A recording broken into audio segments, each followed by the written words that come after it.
देश में अब जेन जी के बाद मैदान में जेन अल्फा भी उतर आए हैं। राजस्थान के सिरोही जिले के आदिवासी गर्ल्स हॉस्टल की 50 छात्राओं ने खराब खाने और खराब इंतजामात को लेकर कलेक्ट्रेट तक पैदल मार्च किया और अपना विरोध दर्ज करवाया।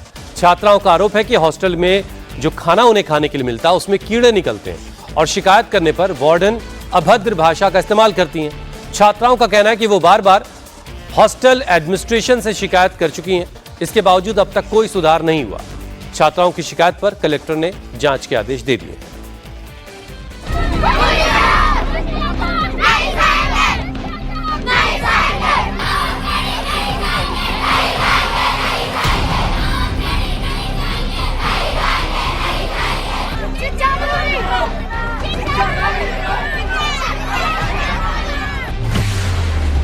जेन जी के बाद मैदान में जेन अल्फा।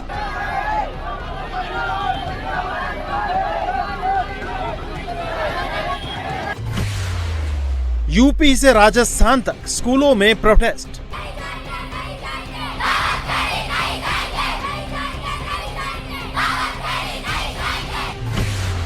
शहर शहर सड़कों पर उतरे जेन अल्फा।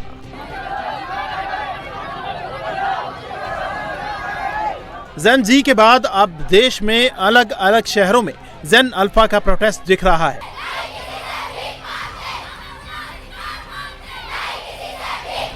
अलग अलग शहरों में जेन अल्फा की मांगे भी अलग अलग है, लेकिन मकसद एक है, स्कूलों में बेहतर सुविधाएं मिले।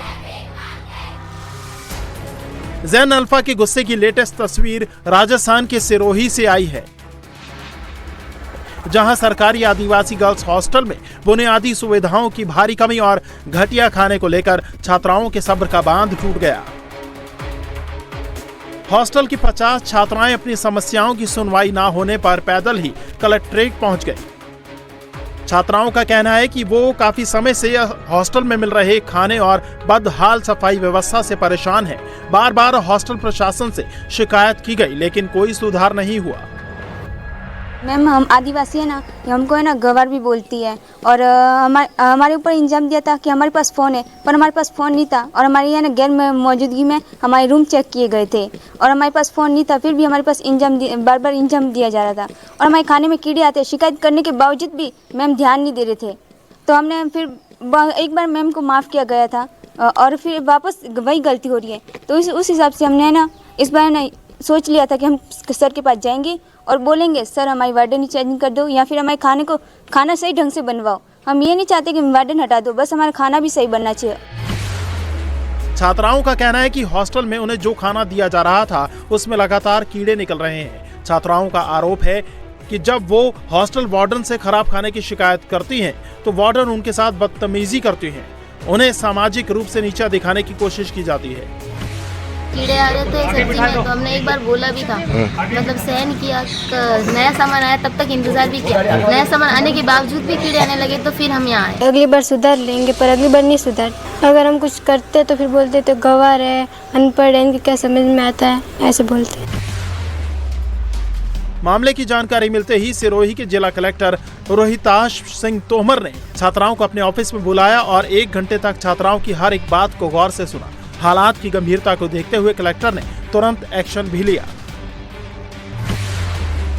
कलेक्टर ने एसडीएम, तहसीलदार और शिक्षा विभाग के अतिरिक्त जिला परियोजना समन्वय को तलब किया और एक संयुक्त जांच समिति गठित कर पूरे मामले की निष्पक्ष जांच के आदेश दिए। साथ ही छात्राओं की जांच रिपोर्ट के आधार पर दोषियों के विरुद्ध सख्त कार्रवाई का आश्वासन भी दिया। ये जो बच्चियां आई थी, इनकी शिकायत थी कि जो वार्डन द्वारा जो इनको खाना दिया जा रहा है उसको लेकर शिकायतें थी। सब्जियों में बता रहे थे कि ख़राब क्वालिटी की है और साथ ही साथ दूध की भी शिकायतें थी। तो सभी बच्चियां, क्योंकि इनकी बच्चियों, ऐसा कहना है कि बच्चियों ने वहाँ पर शिकायत करी, उनकी बात नहीं सुनी गई, इसलिए वो मेरे पास आई थी। तो सभी बच्चियों से मेरे द्वारा संवाद करा गया, डायरेक्ट बात करी गई। तो जो शिकायतें हैं उसके लिए, क्योंकि एक बार जांच, अभी तो पहले हमने सबसे पहले तो ये कराया कि हमारी तहसीलदार साहब जो हमारे सिरोही के हैं, एडीपीसी और एक प्रिंसिपल मैडम को उनका सामने अभी भेजा जा रहा है। उनके साथ सभी तथ्यों की पूरी तरह जांच कराई जाएगी। जो पुराना, जो मुझे बताया भी गया था कि जो पहले का राशन था वो ख़राब क्वालिटी का था, उसको चेक करेंगे कि क्या किसी जो वार्डन द्वारा क्या उसी राशन को उनको खाने के लिए दिया गया है और उसके बाद वो जो रिपोर्ट है हमको आज ही देंगे, उसके बाद हम कार्रवाई करेंगे। इसके साथ ही जिला कलेक्टर रोहिताश सिंह तोमर ने पूरे सिरोही जिले के सभी हॉस्टल की जांच के आदेश दिए हैं। कलेक्टर ने हॉस्टल की मेस की स्थिति, पेयजल, साफ सफाई और वार्डन के व्यवहार से जुड़े सभी डाटा तैयार करने का आदेश दिया है। ऐसा सिस्टम भी बनाया है आज से ही कि इस तरह की शिकायतें दोबारा नहीं आए। इसमें हम ये करेंगे कि सभी हॉस्टल में कोई ना कोई सरकारी कर्मचारी दोनों टाइम जाकर के एक बार खाने की जांच जरूर करेगा, चाहे वो रेवेन्यू के हो सकते हैं, चाहे वो टीएडी के हो सकते हैं। वहाँ पे एक रजिस्टर भी खोला जाएगा जिसमें कि बच्चे भी अपनी शिकायत लिख सकते हैं और हमारी पूरी कोशिश रहेगी कि हम एक्शन भी लें और इस तरह की पुनरावृत्ति दोबारा नहीं हो। कलेक्टर ने छात्राओं को भरोसा दिया है कि उनकी सेहत और सम्मान के साथ किसी भी प्रकार का समझौता नहीं किया जाएगा। छात्राओं की सुरक्षा का ध्यान रखते हुए कलेक्टर ने उन्हें 4 सरकारी गाड़ियों से हॉस्टल भिजवाया। अब सभी की नजरें जांच रिपोर्ट और उसके बाद होने वाली कार्रवाई पर टिकी हैं। वहीं छात्राओं की उम्मीद है कि उन्हें अब अच्छा खाना मिलेगा।